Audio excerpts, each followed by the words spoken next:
Hello my dear students, पिछली video में मैंने आपको प्रोजेक्टाइल से कुछ बेसिक्स क्वेश्चंस कराए थे। होपफुली आपने समझे भी होंगे और एंजॉय भी किए होंगे। लेट्स हम मोशन इन ए प्लेन में जो नेक्स्ट टॉपिक है हमारा uniform circular motion. Uniform circular motion. तो हम क्या डिस्कस करने जा रहे हैं? Uniform circular motion. So obviously uniform जैसा नाम से लग रहा है, in this case particle move in a circular path with uniform speed. The motion in which speed remains constant is known as uniform circular motion. So particle move in a circular path with constant speed is known as uniform circular motion. So let this is x axis, this is y axis. और ये particle की radius हमने मान ली r। So particle move in a uniform circular motion with constant speed. Speed is constant but direction continuously change होगी, तो velocity vector भी change होगा और एक्सेलरेशन भी। Let us the speed is v और ये कुछ स्टैंडर्ड पॉइंट ले लेते हैं। This is a, this is b, this is c, this is r, this is d। So particle start from, let us say, move in a circular path. So this is the uniform circular motion. एक horizontal plane में हो रहा है। अगर इस board को आप ये समझिए कि हमने ऐसे कर दिया, तो यही तो हमारा हुआ, अंडरस्टूड? ऐसे इस तरीके से हो जाएगा। तो A पे वेलोसिटी इसकी होगी, we write the velocity. So V equal to speed V है, डायरेक्शन क्या होगी? I cap. B पॉइंट पे बताइए क्या होगा? B पे वेलोसिटी, स्पीड तो कांस्टेंट है और डायरेक्शन क्या होगी? जे कैप। जब पार्टिकल सी पे होगा, so this is V C equal to speed V है, डायरेक्शन है माइनस आई, और डी पे at D the V D equal to velocity, speed V है, डायरेक्शन है minus J cap. So this is the velocity at A B C D. So in case of uniform circular motion, speed constant, speed constant है तो क्या constant रहेगी? Kinetic energy. Kinetic energy क्या होती है? Half M V square. Understood है, ये पता होगा आप लोगों को। Half M. तो in circular uniform circular motion speed constant है, काइनेटिक एनर्जी कांस्टेंट है, एंड अदर टर्म्स, सभी टर्म्स वेरी करेंगे। Like velocity vector continuously changing only in direction, not in magnitude. Magnitude तो हमेशा देखा जाता है, एट एवरी पॉइंट पे मैग्नीट्यूड कितना भी। वेलोसिटी वेक्टर चेंज होने से एक्सेलरेशन वेक्टर भी कंटिन्यूअसली चेंजिंग होगा और फोर्स वेक्टर भी चेंजिंग होगा। तो अगर हम इसी में देखें, कई बार ऐसा क्वेश्चन पूछा जा सकता है, what is the change in momentum vector when particle moves from A to B and A to C. मैंने क्या कहा? What is the change in momentum vector? Change in momentum vector. Change in momentum vector when particle moves from A to B and A to C. Particle का मास m है। तो फिर से एक बार समझा देते हैं आपको। Particle move in a uniform circular motion, ऐसे मूव कर रहा है। When it moves from A to B and A to C, we have to find change in momentum vector. तो आप देखिए मास पार्टिकल का m है, तो हम मोमेंटम निकाल लेते हैं। What is the momentum at A? P A equal to क्या हो जाएगा? M V I cap. What is the momentum at B? P B equal to क्या होगा? एम वी, डायरेक्शन क्या आती है यहाँ पे? J, M V J cap. Same way से what is the momentum at C? M V, direction क्या है? Minus I cap. So I have write the momentum at A, B and C. We can find change in momentum vector when particle moves from A to B and A to C. So हम बात करते हैं A to B की। तो change in momentum क्या होगा? Final momentum minus initial momentum. तो अगर हम change in momentum निकालें when particle moves from A to B, तो ये क्या होगा? Final momentum minus initial momentum. So what is the momentum at B? Momentum at B है, that will be M V J cap minus M V I cap. ठीक है, so this is the M V बाहर निकाल लीजिए, J cap minus I cap. So this is the change in momentum vector when particle moves from A to B. I think अब कोई ऐसी problem नहीं होनी चाहिए। आप बोलिए, ऐसा तो कुछ okay, so change in momentum vector आ गया M V J cap minus I cap. What is the magnitude of change in momentum vector? So इसका मैग्नीट्यूड निकाल लीजिए. So delta P A B equal to इसका magnitude आएगा, आपको पता under root I का स्क्वायर और अंडर रूट जे का स्क्वायर, इसका जो मैग्नीट्यूड आएगा under root 2mv. So this is the magnitude of change in momentum vector when particle moves from A to B. जैसा मैंने ए टू बी निकाला वैसे आप ए टू सी निकाल लेंगे. मैं ऐसे बोल देता हूँ, फिर आप मुझे बिल्कुल विश्वास है कि आप कर लेंगे. फिर भी देख लीजिए, A2 हम बात करते हैं A2C. So what is the change in momentum vector? Final momentum minus initial, ये हो जाएगा minus M V I cap minus M V I cap, कितना हो जाएगा minus 2mv I cap. So this is the change in momentum vector. What is the magnitude of change in momentum? 2mv. तो ऐसा पूछा जा सकता है. और नीट में ये भी पूछा जा सकता है what is the average force acting on the particle when it moves from A to B. Particle performing circular motion, particle का mass m दिया है. What is the average force? Average force क्या होगा when particle moves from A to B? मैं आपको A to B बता रहा हूं और होपफुली आप ट्राई कर लेंगे A to C के लिए. So what is the average force? Average force when particle moves from A to B. हम A to B इसमें क्या निकालते हैं? Average force. So average force होगा change in momentum vector divided by time delta T. You know F equal to क्या होता है? dp upon dt. So this is change in momentum vector divide by t. So change in momentum vector तो हमने निकाला था. So that is mv, this is j cap minus I cap divide by delta T. Time क्या लगेगा? अगर complete circular motion में जो time period होगा टी इक्वल टू होगा 2 पाई आर अपॉन वी. स्पीड कम नहीं, क्या माने v. ए से बी जाने में पार्टिकल कितना ट्रेवल कर लेगा? 1/4. तो टाइम भी कितना लग जाएगा? 1/4. तो delta T will becomes capital T by 4. तो कैपिटल टी बाई 4 इसको डिवाइड बाई 4 कर देंगे. This comes out to be pi R upon 2v. So this is the delta t. Delta t की वैल्यू पुट कर दीजिए. So this will becomes pi r upon 2v. So this will becomes 2mv square j cap minus I cap divided by pi r. So this is the average force. ये हमारा क्या हो गया? Average force. अगर हम magnitude भी निकालना चाहें so we can find magnitude also. याद रखिए यूनिफॉर्म सर्कुलर मोशन में, एक बार रिपीट कर देते हैं, रिकॉल आप करिए क्या मैंने बताया था कि स्पीड कांस्टेंट होती है, काइनेटिक एनर्जी कांस्टेंट है. वेलोसिटी वेक्टर कंटिन्यूसली चेंजिंग है, not in magnitude only in direction.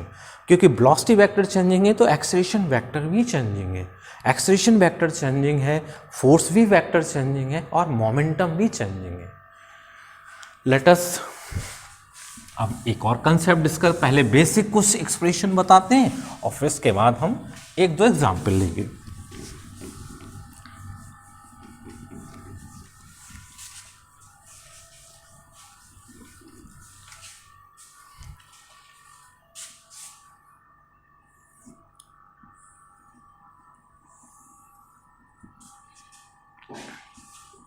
So this is part A से पार्टिकल स्टार्ट हुआ. This is velocity v a equal to speed v i.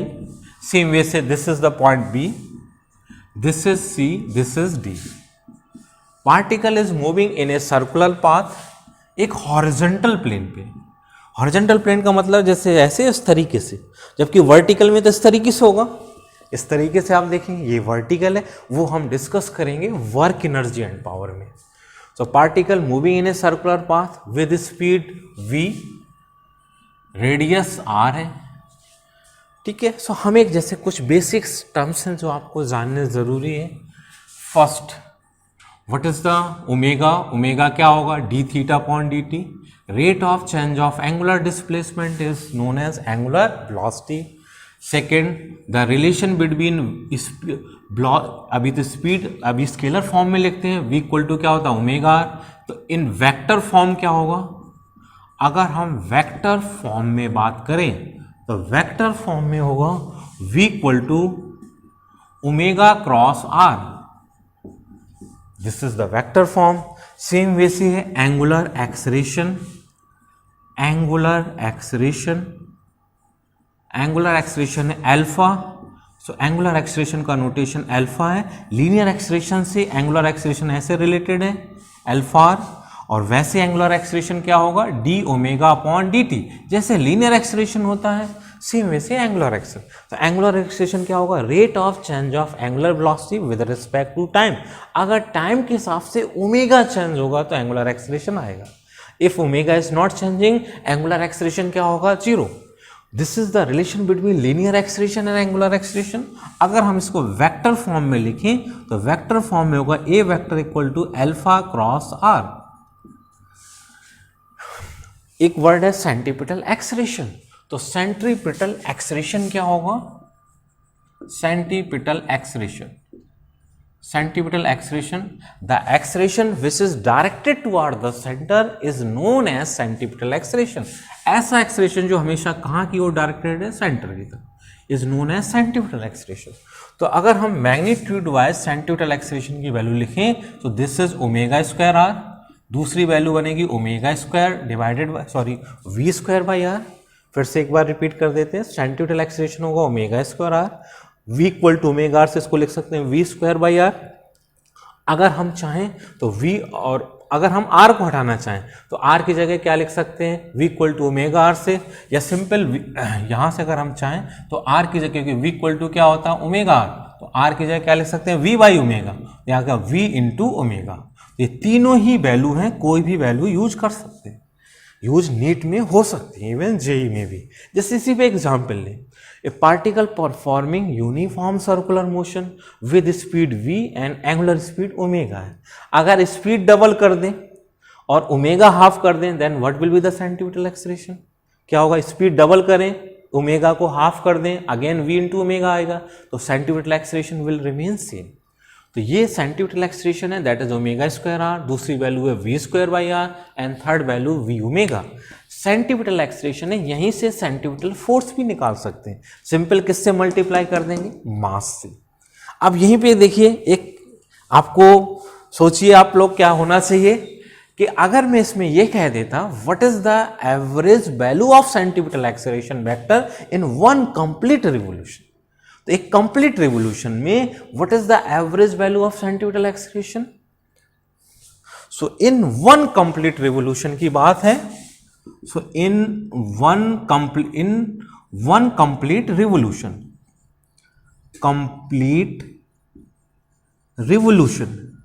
तो in one complete revolution में average value of centripetal acceleration vector क्या होगी zero. Average value of centripetal acceleration vector जो होगी इसकी average value की बात है, ये क्या होगी जीरो। ऐसा इसलिए इधर है, जब पार्टिकल इधर होगा तो ऐसे होगा, जब पार्टिकल इधर होगा इसकी वेलोसिटी तो सेंट्रीपिटल एक्सेलरेशन ऐसे होगा, इसलिए इन सब का सम क्या हो जाएगा जीरो। तो in one complete revolution the average value of centripetal acceleration vector is zero. So this is uniform circular motion. वैसे अगर स्पीड कांस्टेंट नहीं है तो this will becomes non uniform circular motion.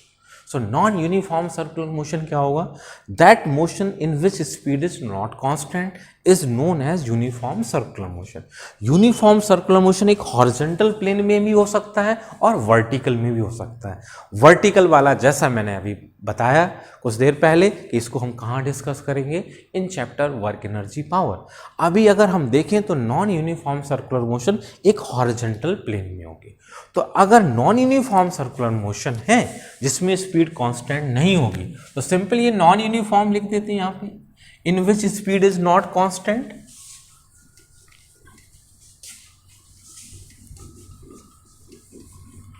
तो एक टर्म्स आ जाता है tangential acceleration. What is the tangential acceleration. Tangential acceleration जो होगा एक टर्म्स है, आपने सुना होगा tangential acceleration. Tangential acceleration notation A suffix T. तो what is the tangential acceleration. शायद ये ऐसा एक्सेलरेशन है जो किस तरीके से डिफाइंड है, the rate of change of speed with respect to time. कैसे डिफाइंड है, the rate of change of speed with respect to time is known as tangential acceleration.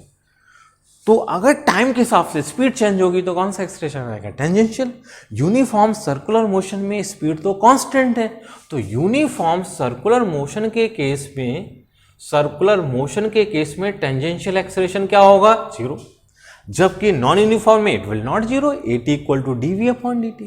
किसी भी समय मान लेते हैं पार्टिकल यहां पे, तो आपको पता है सेंट्रीपिटल एक्सेलरेशन ऐसे होगा, टेंजेंशियल एक्सेलरेशन ऐसे होगा। ये वेलोसिटी की डायरेक्शन में होगा अगर टाइम के हिसाब से पार्टिकल क्या हो रहा है, स्पीड अप।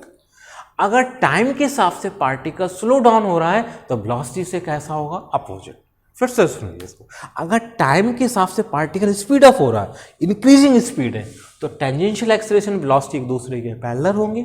अगर टाइम के हिसाब से पार्टिकल स्लो डाउन हो रहा है तो टेंजेंशियल एक्सेलरेशन वेलोसिटी से कैसा हो जाएगा, अपोजिट। फिलहाल जो मैंने ये फिगर बनाया है इसमें टाइम के हिसाब से पार्टिकल क्या हो रहा है, स्पीड अप। इस तरीके से वो स्पीड अप हो रहा है। तो आप देखिए इसमें AC और AT, तो नेट एक्सेलरेशन वेक्टर ऐसे होगा, दिस इज नेट एक्सेलरेशन। तो नेट एक्सेलरेशन जो आएगा, net acceleration equal to √AC² plus AT²। This is the net acceleration. AC कोई भी वैल्यू यूज कर सकते हैं, v²/r, दूसरी है ω²r, even third value ω/v। Let us AC v²/r का स्क्वायर होगा और AT यू नो क्या होता है, dv/dt। यहां से हमें क्या आ जाएगा, net acceleration. Let the net acceleration vector makes an angle theta with the velocity vector. तो कई बार पूछा जाता है व्हाट इज थीटा, तो tan थीटा इक्वल टू क्या होगा, परपेंडिकुलर अपॉन बेस। सो tan थीटा जो हमारा बनेगा परपेंडिकुलर है, दैट इज AC, और बेस क्या है, AT।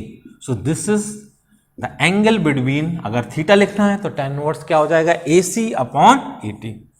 तो इस तरीके से हम कर सकते हैं। आई थिंक ये जो मैंने आपको बताया इससे ये आपको क्लियर हो गया किस तरीके। ये बस याद रखिए, अगर टाइम के हिसाब से पार्टिकल स्पीड अप हो रहा है तो angle made by the net acceleration vector velocity vector से कैसा एंगल बनाएगा, acute. If the speed of the particle increasing with time तो एक्सेलरेशन वेक्टर वेलोसिटी वेक्टर से कैसा एंगल बनाएगा, एक्यूट। अगर टाइम के हिसाब से स्पीड डिक्रीज हो रही है तो स्पीड डिक्रीज हो रही तो अब ये टेंजेंशियल एक्सेलरेशन इधर होगा, इधर ना हो कि अब कहां आएगा, इधर। तो नेट एक्सेलरेशन वेक्टर इधर बनेगा। अब now net acceleration vector velocity vector से कितना एंगल बनाएगा, ऑब्ट्यूज। तो if the speed of the particle is decreasing with time, particle performing circular motion, तो उस केस में net acceleration vector velocity vector से कितना एंगल बनाएगा, ऑब्ट्यूज। इस तरीके से हम कर सकते हैं। मेरे हिसाब से आपको जो क्वेश्चन मिलेंगे बहुत इजी वे से, कई बार सेंटीमीटर एक्सेलरेशन, फोर्स, बस ये याद रखिए कि हमेशा आपको इन case of uniform circular motion speed is constant, जबकि नॉन यूनिफॉर्म में स्पीड कांस्टेंट नहीं रहती है। सो होपफुली आप